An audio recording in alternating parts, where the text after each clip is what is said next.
अजूनही बोलताना माझ्या अंगावरती काटे येत आहेत की हीच तर ती बेबी असेल.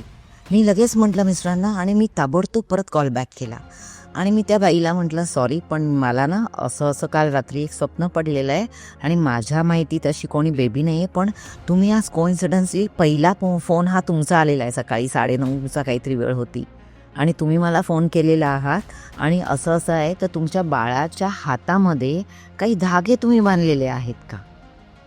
तर ती लेडी बोलली, हो, मी माझ्या दोन्ही बाळाच्या हातामध्ये आणि पायामध्ये पण धागे बांधलेले आहेत. तर मी म्हटलं, प्लीज तुम्ही ते धागे चेक करा, कारण ते बाळ मला कॉन्स्टंटली सांगत होतं की माझ्या हातात जे बांधलेलं आहे ना, ते माझा जीव घेणार आहे आणि माझं 7 दिवसात काही खरं नाही. बापरे. आणि देन मी त्या बाईला तसं सांगितलं. ती म्हणाली, हो हो बरोबर, मी चेक करते, आणि मी फोन ठेवून दिला. 5-10 मिनिटांनी काहीतरी फोन आला असेल.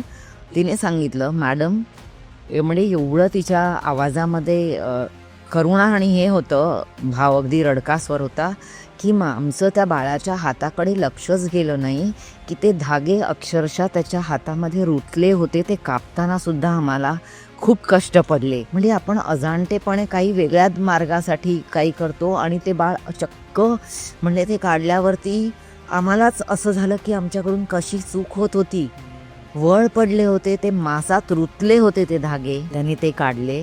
मी देवाचे आभार मानले की बाबा. आतापर्यंत जर तुम्ही हा व्हिडिओ बघितला असेल तर खाली सबस्क्राईबचे बटन दिसत असेल तर सबस्क्राईब करा. जर तुम्ही इंस्टाग्रामवर बघता तर फॉलो करा आणि पूर्ण पॉडकास्ट बघायचा असेल तर आमचा कॉस्मोस्टार मीडिया यूट्यूब चॅनलवर नक्की बघा.